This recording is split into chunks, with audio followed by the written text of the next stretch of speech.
Sir வணக்கம் sir. வணக்கங்க.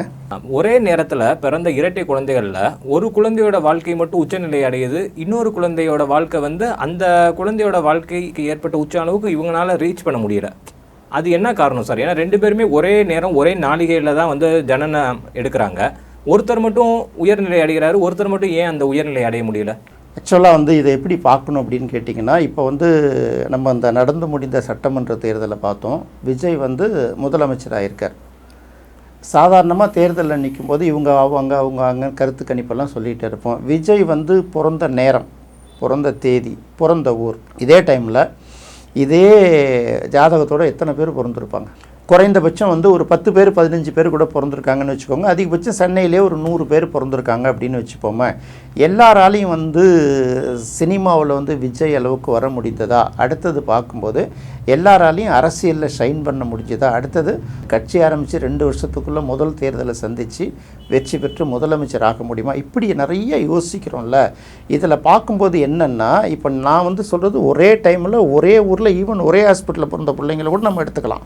அடுத்தது இன்னொரு பக்கம் பார்க்கும்போது இப்போ நீங்கள் சொல்கிறது இரட்டை குழந்தைகளை பற்றி சொல்கிறீங்க. இந்த இரட்டை குழந்தைகள் அப்படிங்கிறது பார்த்திங்கன்னா 2 குழந்தையும் ஒரே டைமில் பிறக்காது. அடுத்தது என்ன பண்ணும் அப்படின்னு பார்த்தீங்கன்னா, ஒரு குழந்தை சில நிமிடங்கள் கழிந்து கிட்டத்தட்ட ஒரு 10 நிமிஷம் 15 நிமிஷம் ½ அன் ஹவர் கழிச்சுலாம் கூட அடுத்த குழந்தை பிறக்கும். அப்படி பிறக்கும்போது பார்த்திங்கன்னா, இந்த ஜோதிடத்தில் என்ன பண்ணுவாங்கன்னா, சில நேரங்களில் கணக்குகளை துல்லியப்படுத்தி எடுத்துகிட்டு வருவாங்க. சில நேரங்களில் வெறும் கணக்குகள் மட்டுமே போட்டிருந்தால் பலன் சொல்ல முடியாமல் தவிப்பாங்க. அப்படி பார்க்கும்போது லக்னம் இருக்கு இல்லையா, இந்த லக்னம்ங்கிறது பார்த்திங்கன்னா 2 மணி நேரம் 1 கொஞ்சம் வேரியஸாக ஆவரேஜாக 2 மணி நேரத்துக்கு ஒரு லக்னம் நிற்கும்னு வச்சுக்கோங்களேன். இது 2 மணி நேரத்தில் பார்க்கும்போது 120 நிமிஷம் இல்லையா? அப்போ 120 நிமிஷத்தில் இந்த ஒரு டிகிரி 30 டிகிரியை கடக்கிறதுக்கு அந்த லக்ன புள்ளின்னு சொல்கிறோம்ல, அந்த 30 டிகிரியும் கணக்கிறதுக்கு ஒரு 4 நிமிஷத்துக்கு ஒரு தடவை மாறிக்கிட்டே வரும். அப்படி மாறிக்கிட்டே வரும்போது பார்த்திங்கன்னா லக்னம் என்னமோ ஒரே லக்னம் தான், ஆனால் அதோடய டிகிரி மாறிக்கிட்டே வருது இல்லையா? அப்படி மாறும்போது அதோடய தன்மை ஒரு பக்கம் மாறிடும். ஒன்றும் இல்லை, இப்போ என்ன ஊர் அப்படின்னு கேட்டிங்கன்னா, நீங்கள் மதுரை அப்படின்னு சொல்லுவீங்க. மதுரைக்குள்ளார எவ்வளோ ஊர் இருக்குது? ஒன்று. மதுரை இப்போ தொடக்கம் எது முடிவு எது நமக்கு தெரியுமா? தெரியாது. அப்போ அதில் எத்தனை கிலோமீட்டருக்குள்ளே மதுரை? இப்போ சென்னைன்னு எடுத்துக்கிட்டிங்கனாலே சென்னைங்கிறது எது? பாரிமுனையா, கோயம்பேடா, இப்படி ஒன்று சந்தேகம் வரலாம் இல்லையா? ஸோ அப்படி பார்க்கும்போது பட் இந்த ஊர்லேருந்து அந்த ஊருக்கு இவ்வளோ டிஸ்டன்ஸ்ன்னு சொல்லலாம். சென்னைங்கிறது எது பர்டிகுலர் பாயிண்ட்னா யாருக்குமே சொல்ல தெரியாது. அப்படி தானே போயிட்டுருக்கோம். ஸோ இதே போல் தான் இது பார்த்திங்கன்னா அந்த மாற்றத்துக்கு உள்ளாகும்போது பார்த்திங்கன்னா இந்த கேபி சிஸ்டத்தில் தெளிவாக சொல்லியிருப்பாங்க. இந்த 4 நிமிஷத்துக்கு ஒரு தடவை அந்த லக்ன புள்ளி மாறும்போது அதோட சப்ளாடு அப்படின்னு சொல்லுவாங்க, உப நட்சத்திராதிபதினு சொல்லுவாங்கல்ல, அது மாறுவதற்கு ஏற்ப சில பேர் பார்க்கும்போது ஒருத்தர் மருத்துவராக இருப்பார், அதே இரட்டை குழந்தைகளில். இன்னொருத்தர் பார்த்திங்கன்னா மார்ச்சூரியில் வேலை பார்த்துட்டு இருப்பார். ஒருத்தர் மருத்துவராக இருப்பார், இன்னொருத்தர் இன்ஜினியராக இருப்பாங்க. புகழ்பெற்றவர்கள் இருக்காங்க. நம்ம லட்சுமணசாமி முதலியார், ராமசாமி முதலியார்லாம் மிக புகழ்பெற்றவர்கள். ஒருத்தர் டாக்டர், இன்னொருத்தர் வேறு துறையில் இருந்தவர். இப்படியெல்லாம் பார்க்கும்போது பார்த்திங்கன்னா இதுதான் நிறைய மாற்றத்துக்கு உட்படுறதுக்கு முக்கியமான காரணம்.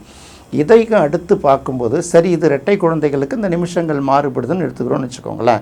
சிங்கிள் குழந்தைகளை ஒரே டிகிரியில் ஒரே நட்சத்திரத்தில் இல்லை அந்த ஒரே லக்னத்தில் லக்ன புள்ளியில் பிறக்கும் போதே இந்த மாதிரி மாறுபடுதே, இதுக்கு என்ன காரணம் அப்படின்னு கேட்கும்போது, இப்போ நானே பார்த்திங்கன்னா வசந்தன் ஐயாவோட உட்காந்துருக்கும்போது நிறைய உரையாடல்களை உட்காந்து கேட்டுக்கிட்டு இருப்போம்ல, அதில் ஒரு உரையாடல் ஒரே நாளில் 3 ரிஷபராசிக்காரர்கள் ஒரே இடத்துல அந்த இடத்துல சந்திக்கிறாங்க. யார்? வசந்தன்னா ரிஷபராசி ரோகிணி நட்சத்திரம், இன்னொருத்தவர் ரிஷபராசி மிருகசீட நட்சத்திரம், 3வது மனிதரும் பார்த்திங்கன்னா அவரும் ரிஷபராசி ரோகிணி நட்சத்திரம். இப்போது ரிஷபராசி ரோகிணி நட்சத்திரத்தில் அப்போ பார்த்திங்கன்னா வசந்தனனுக்கு கிட்டத்தட்ட ஒரு இறக்கிறதுக்கு ஒரு வருஷம் 2 வருஷத்துக்கு முன்னாடி இது உள்ள கதை தான், ரொம்ப பழைய கதையெல்லாம் இல்லை. அவர் பார்த்திங்கன்னா அவர்கிட்ட ஒரு 65 66 வயசு கிட்டத்தட்ட ஆகும்போது அவர் இன்னும் முகத்தை பார்த்திங்கன்னா இளமையாகவே தெரியும். தோற்றங்கற்ற எங்கேயுமே அந்த முதுமையை கண்டுபிடிக்கவே முடியாது, அப்படி இருப்பார். அடுத்து இன்னொரு ரிஷபராசிக்காரர் சொன்னால் அவர் அவரை விட இன்னொரு 10 வயசு 12 வயசு கம்மி. அவரும் பார்த்திங்கன்னா ரொம்ப எங்காக தான் இருப்பார். அவரும் 50 வயதை கடந்தவர், அவரும் எங்காக இருப்பார் பார்க்குறதுக்கு. 3வதாக வந்தவர் அவரும் ரிஷபராசிக்கார் ரோகிணி நட்சத்திரம். இவங்க 2 பேரை விட அவர் ரொம்ப வயதான தோற்றத்தில் இருப்பார். ஆனால் காரணம் பார்த்திங்கன்னா வசந்தன் ஐயாவோட அவருக்கு 20 வயசு குறைவு, இன்னொருத்தர் இருக்கார் இல்லையா, அவரை விட அவருக்கு ஒரு 10-12 வயசு குறைவு. ஆனால் அவர் தான் ரொம்ப முதியவர் மாதிரி பார்க்குறதுக்கு அந்த தோற்றத்தில் இருப்பார். உட்காந்து கேட்டு இருக்கும்போது இது என்ன காரணம்? பொதுவாக ரிஷபராசிக்காரர்கள் வந்து இளமையாக இருக்கிற மாதிரி எப்போதும் தெரியும். ஏன்னா இந்த சுக்கிரனுடைய ஆட்சின்றதுனால வந்து மேக்சிமம் அது மாதிரி தெரியும். வயசானா கூட வந்து பார்த்திங்கன்னா அந்த தோற்றத்தில் ஏதோ ஒரு யங்ஸ்டர் இருப்பாங்க, இல்லைன்னா அவங்களோட அந்த ஆட்டிடியூடில் ஒரு இளமை தெரியுங்கிறதுனால இவர் மட்டும் ஏன் இப்படி இருக்காரு அப்படின்னு ஒரு கேள்வி வரும்போது அப்போ எல்லாரையும் பார்த்து கேட்டுக்கிட்டே வந்தார் அவர். அதில் ஒருத்தரை பார்த்து கேட்கும்போது நீங்கள் உங்கள் வீட்டுக்கு எத்தனாவது பிள்ளை அப்படின்னு கேட்டார். நான் வந்து 7வது பிள்ளை அப்படின்னு அவர் சொல்லும்போது, உங்களுக்கும் இந்த கார்பெண்டர் ஒர்க் பண்ணுவாங்கள்ல அவர்களுக்கும் ஏதாவது தொடர்பு உண்டா அப்படின்னு கேட்கும்போது அவர் சொன்னார், எங்களுடைய தந்தையும் என்னோட தந்தையும் இன்னொருத்தர் வந்து கார்பெண்டர் வேலை செய்யக்கூடியவர், அவங்க வந்து ஆசாரி வேலைன்னு சொல்லுவாங்கள்ல, ஆசாரி. அவங்க எங்கள் அப்பாவும் நாங்கள் வெவ்வேறு சமூகத்தை சேர்ந்தவர்கள். ஆனால் வந்து எங்கள் அப்பாவும் அவரும் அண்ணன் தம்பி மாதிரி அவ்வளோ ஒத்துமையாக இருப்பாங்க. 2 பேருமே நாங்கள் 2 வீட்டு பிள்ளைகளுமே பார்த்திங்கன்னா சித்தப்பா பெரியப்பா மாதிரி ஒரே வெவ்வேறு கம்யூனிட்டியாக இருந்தால் கூட எங்களுக்கு அந்த மாதிரி ஒரு ரிலேஷன்ஷிப்பு எங்களுக்குள்ளே உண்டு அப்படின்னு சொல்லும்போது அதான் காரணம் அப்படின்னார். அப்போது ஒரு மனிதன் அவங்க வீட்டுக்கு எத்தனாவது குழந்தையாக பிறக்கிறாங்கிறது ஒரு கேரக்டர் இருக்குது. இதை தாண்டி அதுக்கு உள்ளுக்குள்ளே ஒரு ரகசியம் இருக்குதுன்னு அவர் சொல்லுவார். ஏன்னா அந்த ரகசியத்தை நமக்கு தெரியாது, என்ன தான் தேடி தேடி கண்டுபிடிக்கணும். ஏன்னா அவர் வந்து பல ஆண்டுகள் ஆராய்ச்சி பண்ணி சில விஷயங்களை கண்டுபிடிச்சி வச்சுருவார்ல, அதை அப்படியே நமக்கு டக்குன்னு சொல்லவும் முடியாது, அது சொல்லணுங்கிற அவசியம் கிடையாதுல்ல.